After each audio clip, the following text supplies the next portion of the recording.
"You looked after me." Adele and James Corden both break down in tears on FINAL Carpool Karaoke, as she reveals how he helped her through divorce from Simon Konecki. Adele broke down in tears discussing her divorce from Simon Konecki as she filmed the FINAL Carpool Karaoke with James Corden, in an emotional video that was released on Monday.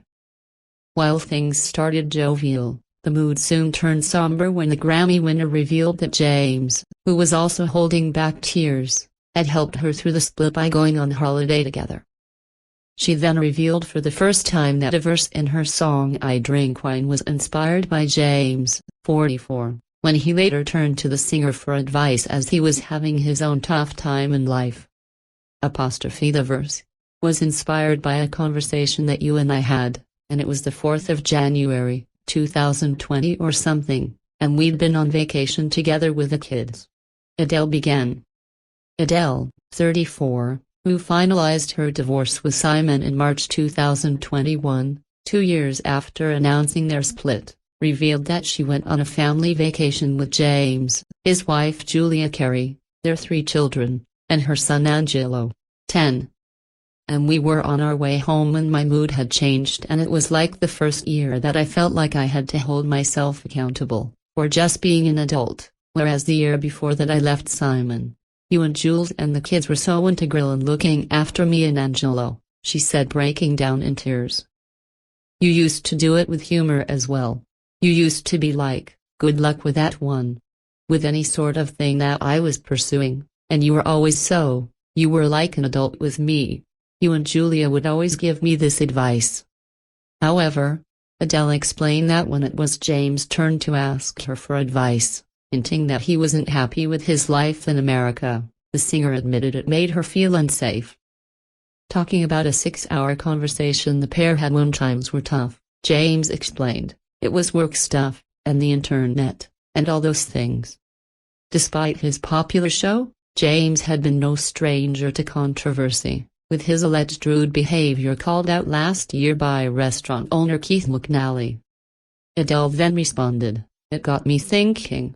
I felt so unsafe, with you feeling unsafe, because you've always been like the adult you have, since I was like 21. And then I went to the studio a couple of weeks later, and I wrote this and I sang it into my phone and I sent it to you, and I do remember you saying, 'That's exactly how I was feeling.'" James interjected, saying, "It was everything that I was feeling that day. I was floored by how you'd managed to take everything that I was feeling myself, and life, and just put it in a verse."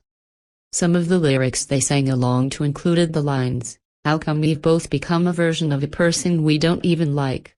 We're in love with the world, but the world just wants to bring us down, by putting ideas in our heads that corrupt our hearts somehow." Holding back tears, James called it a privilege that Adele had managed to capture how he was feeling and put it into one of her songs.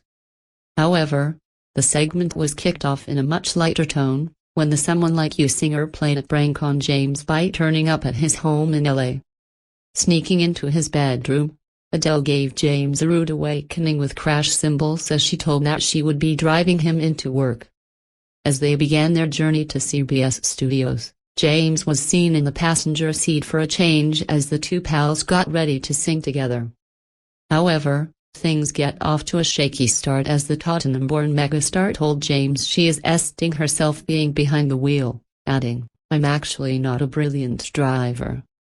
After launching into a rendition of her hit "Rolling in the Deep," Adele has James in hysterics as she starts asking him questions about carpool karaoke, saying, "There's been some bloody brilliant ones, and some ones too."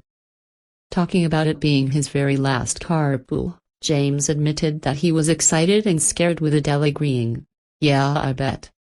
I don't know. It's been a crazy 8 years. In one sense it feels like it's gone like that," clicks fingers, "and in another I feel like I don't remember what life was like before being here," a teary-eyed James said.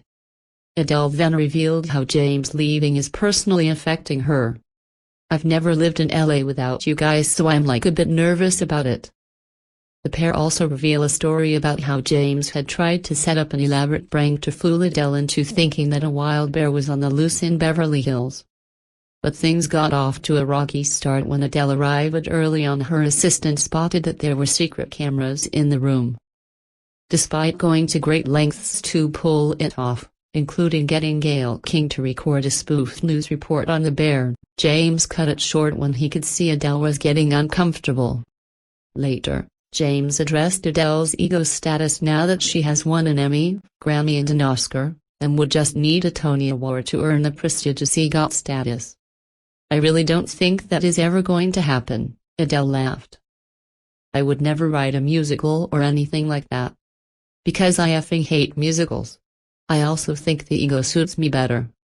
However, that doesn't stop Adele from singing along to Barbra Streisand's "Don't Rain on My Parade" from the musical Funny Girl.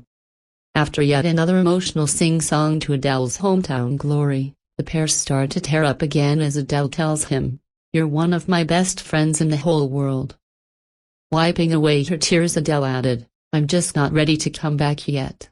Otherwise I would come back with you."